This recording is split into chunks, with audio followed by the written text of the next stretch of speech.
Emang bener ya kalau udah divaksin nggak bakal kena corona katanya gitu? Enggak, jadi gini, vaksin itu tujuannya untuk masukkan data ke tubuh kita supaya nanti kalau virusnya masuk ke dalam tubuh kita, maka tubuh kita akan langsung ngeluarin antibodi.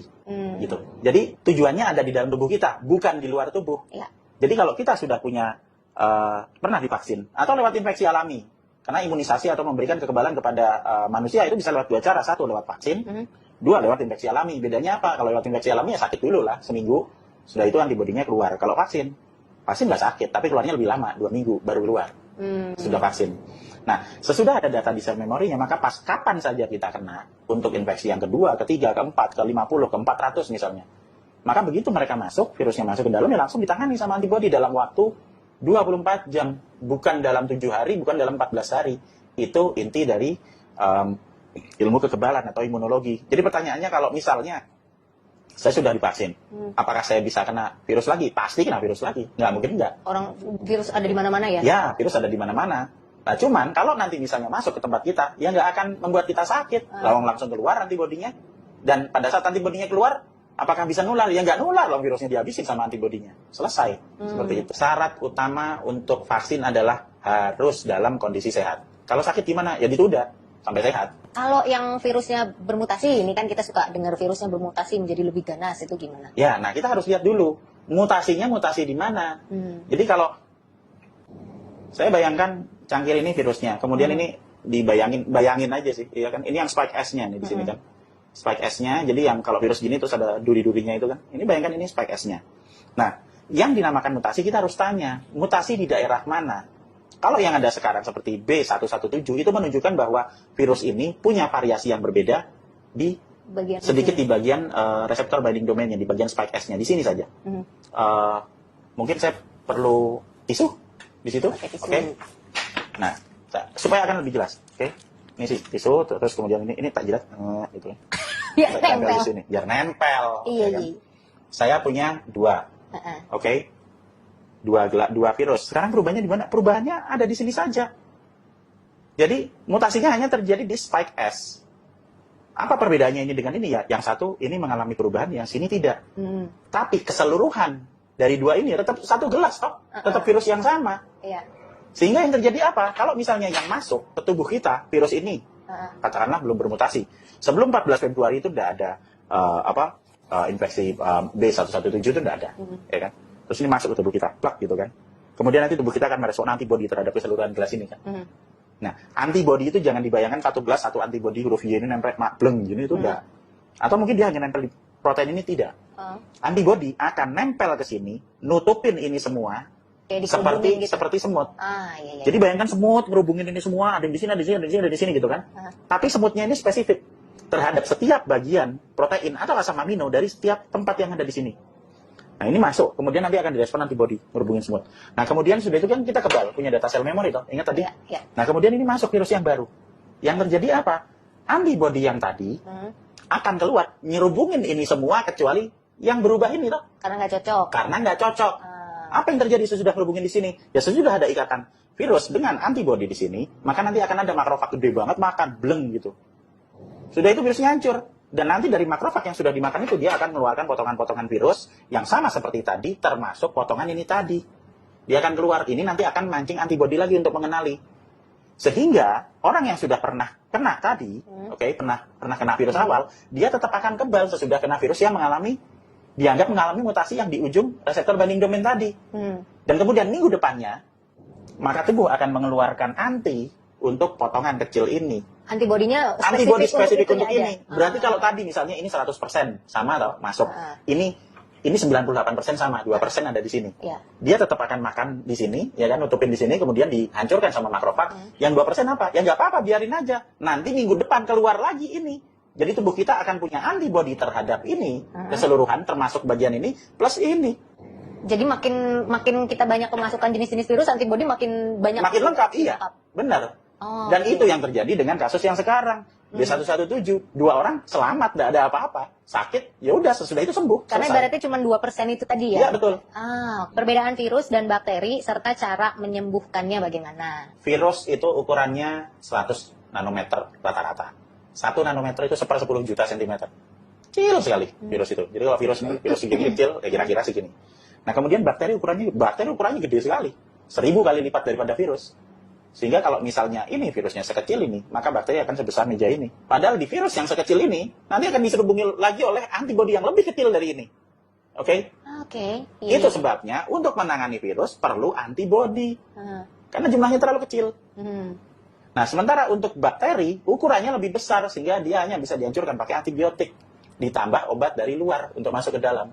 Kalau virus, tidak ada antibiotik yang bisa dipakai untuk virus. Antibiotik hanya untuk bakteri. Sehingga bisa diobati dari luar, tergantung jenis bakterinya. Beda bakteri, beda antibiotik. Sementara kalau virus, hanya bisa ditangani oleh antibodi dari dalam tubuh kita. Dan antibodi itu nanti akan ada respon alami di situ. Untuk mengenali, kemudian mengeluarkan. Dan untuk mengeluarkan antibodi dalam jumlah yang cukup banyak, perlu vitamin E dan vitamin C. Udah itu aja. Mekanisme penanganan penyebaran virus itu seharusnya gimana ya? Minimal kita bisa tahu prosesnya seperti apa. Saya masih bingung katanya gitu. Jadi kita harus tahu dulu bahwa virus hanya bisa disebarkan dari orang yang sakit. Gitu loh. Kenapa orang yang sakit? Ingat tadi kan virus pertama nempel dulu nih di hidung. Pada saat nempel di hidung belum sakit tuh ya. Baru nempel saja di hidung. Karena virus ini COVID ini punya sifat yang aneh, bisa nempel di hidung itu. Nah nanti kalau misalnya jumlahnya udah banyak sekali, baru nanti masuk ke dalam. Berapa lama waktu yang dibutuhkan untuk sampai masuk ke dalam ya nggak ngerti, tergantung seberapa banyak yang masuknya kan gitu. Kemudian akhirnya dia nanti akan masuk ke dalam. Nah, sesudah dia masuk ke dalam, nanti dia dari 10 jadi 100 jadi 1000 karena reseptornya ada di tempat tadi, di jantung, di alveolus, kemudian di ginjal sama di ileum, di usus halus. Baru dia bisa jadi bertambah banyak. Kalau virusnya banyak, melebihi jumlah daya tampung tubuh di dalamnya, maka dia akan dikeluarkan, itu namanya shedding. Untuk mengurangi jumlah virus yang ada di dalam tubuh. Nah, pada saat terjadi shedding, jumlah virusnya banyak sekali dan jumlah antibodinya kurang. Dan itu hanya akan dialami oleh orang-orang yang sakit. Yang sakit karena virus ya. Jadi bukan nanti ketempelan di sini, terus orangnya kena epilepsi gitu, terus dianggap sakit, itu tidak. Orang sakit kena virus, maka akan diawali dengan demam. Bukan dari positifnya, tapi dari demamnya. Dihitung dari demam awal. Nanti antibodi keluar 7 hari sesudah itu. Berarti durasi 1 sampai 7 hari. Kalau dia masih demam dan masih terus sakit, ya berarti dia punya potensi nular. Kalau orang sehat gimana? Orang sehat nggak nular kan? Iya. Lah kalau orang sehat kan antibodinya banyak, virusnya sedikit. Lah udah dimakan sama antibodinya, lah terus apa yang mau ditularin? Iya. Kalau orang sakit antibodinya sedikit, virusnya banyak. Sehingga dia akan disedingkan. Nah, di mana lokasi yang banyak orang sakit? Ya di rumah sakit. Sehingga penyebaran paling banyak di mana? Ya di mana ada tempat banyak orang sakit. Nah itu. Nah kalau orang sakit supaya dia nggak nyebar-nyebar gimana? Ya di rumah, makanya disuruh istirahat di rumah gitu, supaya nggak nyebarkan. Nah kalau misalnya dirawat di rumah, apa yang harus dilakukan? Ya tetap kita rawat seperti biasa. Jadi ya dikasih, ingat ya, virus hanya bisa ditangani pakai antibodi bisa dinaikkan pakai vitamin E, vitamin C. Terus istirahat, makan, minum yang normal. Kemudian sering bersihkan lokasi tinggalnya yang sakit. Jadi sering ngepel lantainya sehari sekali, terus spray sama sarung bantal gulingnya itu juga sering dicuci. Nah itu yang bisa dipakai untuk nangani. Nah kalau misalnya kita keluar gimana? Kalau keluar ya kita pakai masker gitu kan. Tapi maskernya jangan dipakai terus-terusan. Kenapa? Karena kalau kita di dalam lingkungan kemudian ada banyak sekali virus di situ, nanti nempel di maskernya, maka yang terjadi kalau dari samping kita bernapas gini, virusnya nempel di masker kan ya, kita bernapas masuk keluar gitu aja kan ya, lama-lama kita jadi kena di sini. Jadi yang bagus kalau kita pakai masker sesudah selesai dari kerumunan itu ya dicuci, pulang ke rumah dicuci, ganti lagi. Nanti pulang dari rumah cuci hidung pakai garam untuk melepas jadi resiko ketularan dari maskernya karena nggak pernah diganti hilang karena dicuci ya toh, karena kita sering ganti masker. Terus nanti cuci hidung pakai air garam untuk melepas virusnya.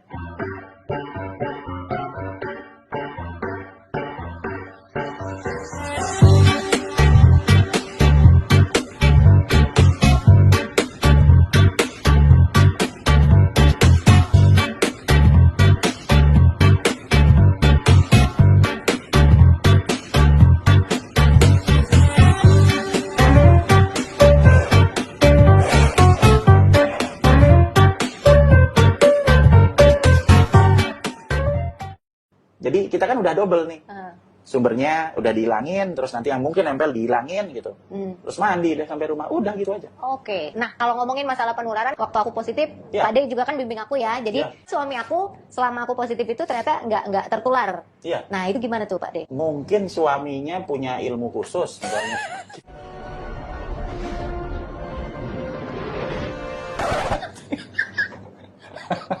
Iya. Jadi nggak gini. Jadi ingat loh, pas waktu Terina tertular kan pasti ngambil swabnya kan dari hidung. Dari hidung ya. Oke, dari hidung, oh akan kebaca positif. Hmm. Oke, tapi kemudian mengalami demam juga. Ingat kan, Iya. mengalami demam juga beberapa hari. Kalau kita hanya mengacu kepada infeksi single, satu virus saja, ya mungkin kita akan bisa berasumsi bahwa, oh Terina kemarin emang ketularan COVID dan sedang dalam posisi shedding, kan gitu. Kalau dulu kita pernah bikin video juga kan Pak De yang cerita tentang kalau orang sakit itu demam itu flu, bersin atau apapun. Jadi penyebabnya bukan cuma satu hal kan. Jadi belum tentu virus tok gitu. Ya, bisa Jadi banyak. bisa demam itu kan bisa disebabkan hal yang lain kan Ya. Pak De. Nah, kalau misalnya demamnya kayak Terina misalnya tadi kan, 4-5 hari terus-terusan gitu kan. Mungkin itu karena virus. Permasalahannya adalah virus yang menyerang di saluran nafas itu tidak hanya COVID saja. Ada corona, oke, yang sekarang COVID, ada flu, orthomyxovirus, ada parainfluenza, paramyxovirus, ada selesma, rhinovirus, ada juga adenovirus, human respiratory syncytial virus. Paling tidak ada 6 virus lain yang bisa menimbulkan demam dengan gejala yang sama selain COVID. Karena yang ditesnya pakai COVID aja, jadi maka bagi COVID aja. kecuali kalau kita tes sama yang lain-lain ya. Ya betul. Iya. Nah, ada peristiwa yang menarik juga. Waktu itu anak saya pernah juga ngalami bersin, terus pilek, demam, persis kayak Terina itu. Iya. Badannya nggak enak gitu kan. Terus kita coba di swab hasilnya negatif. Nah, kenapa? Ya kemungkinan memang dia bukan karena virus itu, mungkin kena flu. Dan bukankah sejak ribuan tahun yang lalu juga semua manusia juga kena flu kan? Iya. Jadi kita harus mengembalikan lagi ke dasar ilmu kesehatannya. Jadi bahwa mixed infection itu sangat mungkin terjadi. Bahkan dari satu sampel itu selalu akan ada virus lain yang ada di dalam satu sampel itu, bukan hanya COVID saja. Ini kita belum ngomong infeksi bakteri, kita belum ngomong kayak TBC, kita belum ngomong mengenai masalah asma, kita belum ngomong apalagi penyakit jantung, penyakit ginjal, dan lain sebagainya. Jadi kita harus milah-milah semua penyakitnya dan jangan hanya terpacu pada swab dari hidung saja. Yang seharusnya kalau untuk PCR, rapid test antigen itu memang haruskah dilakukan setiap mau perjalanan misalnya, terus mau bekerja rutin gitu setiap minggu, dan bahkan yang sudah positif pun juga masih harus melakukan tes itu. Apakah itu perlu? Jadi gini, rapid test ya, kita ngomong rapid test, oke? Rapid test untuk antigen. Rapid test antigen itu hanya untuk menunjukkan kondisi pada saat diambil. Jadi Kondisi misalnya di sini kan? iya, kondisi pada saat rapid test itu diambil berdasarkan kondisi yang ada di hidung. Jadi misalnya saat ini kita rapid test misalnya, ya kan, berdua dari hidung gitu kan, oh negatif. Tidak akan ada yang jamin nanti 10 menit lagi kita tetap negatif. Iya. Kita keluar, terpapar lagi, kena nempel di sini, bisa jadi positif. Atau misalnya, oh saya sekarang di swab, oh kemudian positif misalnya. Kemudian saya pulang ke rumah cuci hidung. Ya mungkin 15 menit lagi jadi negatif lagi, kan gitu.